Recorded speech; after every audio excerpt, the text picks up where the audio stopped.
BA first year की कक्षा में आप सभी का स्वागत है। आज हम कंपलसरी पेपर के अंतर्गत जयशंकर प्रसाद की कविता पढ़ेंगे, बीती विभावरी जागरी।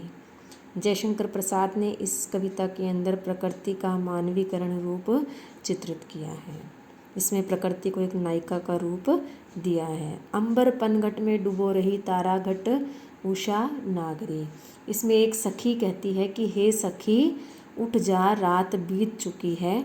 अर्थात उषा रूपी जो स्त्री है आकाश रूपी पनघट से क्या है, तारे रूपी घड़े उसके अंदर डुबो रही है। पहले के ज़माने में क्या होता था बेटा, पनघट पर जाकर के स्त्रियां जो हैं पानी भरकर लाया करती थी। तो इसमें प्रातःकाल रूपी जो नायिका है वो क्या है, आकाश रूपी पनघट से, पनघट में क्या है, तारे रूपी घड़े डुबो रही है। अर्थात उषा जब आती है तो क्या होता है कि आकाश से सूरज तो दिखाई नहीं देता, लेकिन क्या है, आकाश में उजाला धीरे धीरे नज़र आने लग जाता है, तारे धीरे धीरे छिपने लग जाते हैं और सूरज की किरणें धीरे धीरे आने लग जाती हैं बाहर।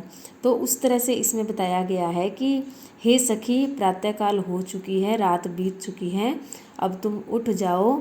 उषा रूपी जो स्त्री है आकाश रूपी पनघट में तारे रूपी जो घड़े हैं उनको डुबो रही है। अर्थात आकाश की जो रात भर की कालिमा थी वह अब समाप्त हो गई है और आकाश जो है वो आसमानी रंग में अब दिखने लग गया है।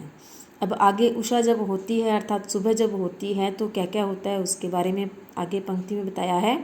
खग कुल कुल सा बोल रहा, किसलय का अंचल डोल रहा, लो यह लतिका भी भर लाई, मधु मुकुल नवल रस गागरी। इसमें क्या होता है आगे कि पक्षी जो है प्रातःकाल होते ही क्या है, पक्षी कलरव करने लग जाते हैं। धीमी धीमी हवा से क्या है, कोपले थिरकने लग जाते हैं, अर्थात पेड़ पौधों के अंदर हलचल होने लग जाती है। और लता जो है अपने अध खिले फूल रूपी कलश के बीच में पराग रूपी रस को जैसे भर लाई हो, ऐसा प्रकृति में वातावरण हो जाता है। अधरों में राग अमंद पिए, अलकों में मल्यज बंद किए, तू अब तक सोई है आली, आँखों में भरे विहागरी।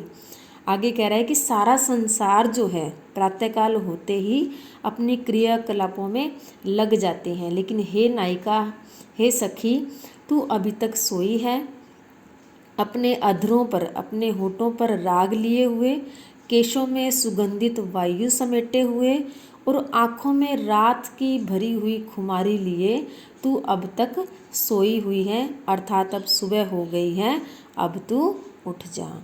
ठीक है, यहाँ पर यह कविता जो है समाप्त हो जाती है। इसमें प्रकृति को एक मानवीकरण रूप करते दिखाया। प्रकृति का मानवीकरण क्या होता है बेटा, जैसे मनुष्य क्रियाकलाप करते हैं, हंसते हैं, रोते हैं, और मतलब जो मनुष्य क्रियाएं करता है वैसा प्रकृति को करते दिखाया जाता है, तो वहाँ मानवीकरण अलंकार हो जाता है।